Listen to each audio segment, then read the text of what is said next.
আসসালামু আলাইকুম ওয়া রাহমাতুল্লাহি ওয়া বারাকাতুহু। সম্মানিত বন্ধুগণ, আজকে আবারও অনেকদিন পর একটা নতুন ভিডিও নিয়ে এসেছি। যে ভিডিওর বিষয় হচ্ছে যে সমস্ত তান্ত্রিকরা মানুষকে বরবাদ করে নষ্ট করে দিচ্ছে, সেই সমস্ত তান্ত্রিকের জাদুকে কিভাবে আপনি নষ্ট করবেন।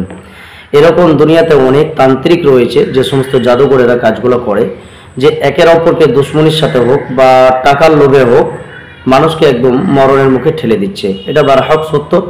আপনি হয়তো এরকম অনেক রোগীকে দেখেছেন, আবার হয়তো অনেক মানুষের মনে অবিশ্বাসও থেকে গেছে যে জাদু কি সত্যি হয়ে থাকে। হ্যাঁ বন্ধুগণ, জাদু অবশ্যই সত্য হয়ে থাকে।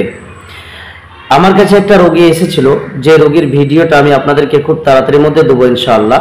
রোগীটা আলহামদুলিল্লাহ আপনাদের দোয়ার বরকতে এখন সুস্থ রয়েছে। যে রোগীর মুখ থেকে কাঁচা পায়খানা, মাটির ঢেলা, কাঁচ, বালি, তারপর আপনার চুল, তারপর আপনার ছোট্ট ছোট পোকা, আরও বিভিন্ন রকমের জিনিস তার মুখ দিক থেকে বেরিয়ে আসছিল এবং মরণের সাথে সেই মহিলাটা লড়াই করছিল। এরকম একজন রোগী আমার কাছে এসেছিল। সেই বিষয় নিয়ে আমি ভিডিওটা আজকে তৈরি করছি যে আপনারা জাদুকে কিভাবে নষ্ট করবেন। অনেক তান্ত্রিকরা আছে খবিস জিন্নাতের দ্বারা থেকে জাদু করে থাকে, খবিস জিন্নাতে জ্বালাতন করে, চালান করে, জিন্নাত তাকে পাঠিয়ে তার মরণের খেলা খেলাই বা তাকে নাচায়। বিভিন্ন রকমের জাদু হয়ে থাকে। জাদু বিষয়ে অনেক ভিডিও ইউটিউবের মধ্যে পাবেন, আপনারা সার্চ করে দেখতে পারেন। আমি কেবল এই ভিডিওর মধ্যে আলোচনা করব সেই সমস্ত তান্ত্রিক, যে সমস্ত তান্ত্রিকরা মানুষকে একদম মরণের মুখে ঠেলে দিয়ে জাদু করছে এবং সেই সমস্ত জাদুগুলোকে আপনি কিভাবে নষ্ট করবেন সেই সম্পর্কে আলোচনাটা করব ইনশাআল্লাহ।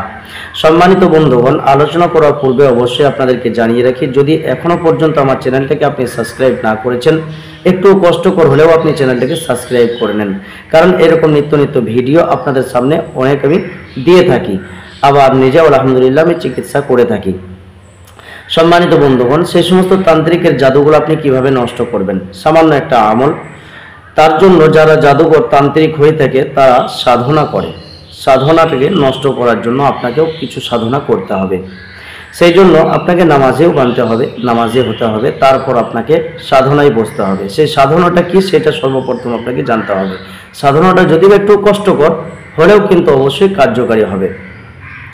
সেই সাধনাটা হচ্ছে, আপনি এশা নামাজের পর একাএকি রাত্রিবেলায় ভালোভাবে উজু করে খুব ভালো সুন্দর খুশবু শরীরের মধ্যে লাগিয়ে নেবেন, খুব খুশবু লাগিয়ে নেবেন, সেন্ট লাগানোর পর আপনি 2 রাকাত সলাতুল হাজাত এবং 2 রাকাত আল্লাহর শুকরিয়ার নামাজ আদায় করবেন। আদায় করার পর আপনি এক জায়গায় বসে যাবেন।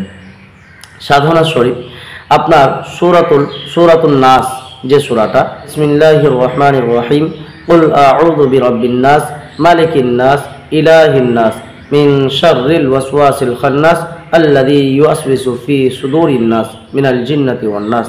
এই সামান্য ছোট্ট একটা সূরা, আম্মা পাড়ার একদম শেষ দিকে যে সূরাটা পাওয়া যায়, এই সূরাটাই আপনি এক জায়গায় বসে খুব ধ্যানের সঙ্গে আপনি 3125 বার এই সূরাটাকে পাঠ করে নেবেন। এই সূরাটা 3125 বার যখন আপনি পাঠ করবেন, এটা সেই সূরার জাকাত স্বরূপ হবে। তারপর এটা একটা আপনার আমল হলো, তার সাথে আপনার একটা সাধনা হয়ে গেল। এই সাধনার দ্বারাই যে তান্ত্রিক এই সমস্ত কাজগুলো করছে আপনাকে, সেই সমস্ত তান্ত্রিকের নাম ঠিকানাটা জেনে নেবেন। নাম ঠিকানা জানার পর আল্লাহকে স্মরণ করে সেই তান্ত্রিকের দিকে ধ্যান রেখে আপনি এই সূরা নাসটা লিখবেন, নিচে তান্ত্রিকের নাম লিখবেন, নিয়ে একটা কার নেবেন, কালো কারে ভালোভাবে গিট মারবেন। ওই যে কাগজে লিখবেন সেই কাগজটাকে গিট মারবেন।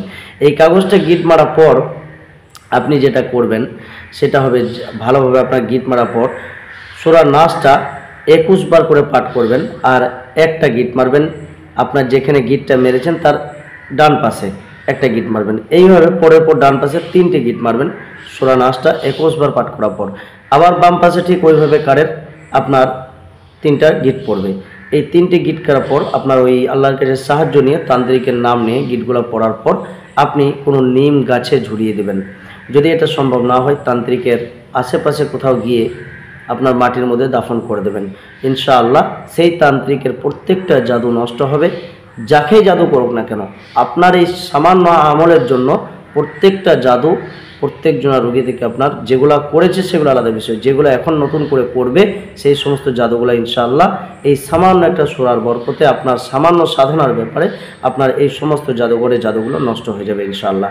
আর তার কোনো জাদু কাজে আসবে না ইনশাআল্লাহ। অবশ্যই পরীক্ষিত আমল আপনি করে দেখতে পারেন, অবশ্যই আপনি এর ফল পাবেন ইনশাআল্লাহ।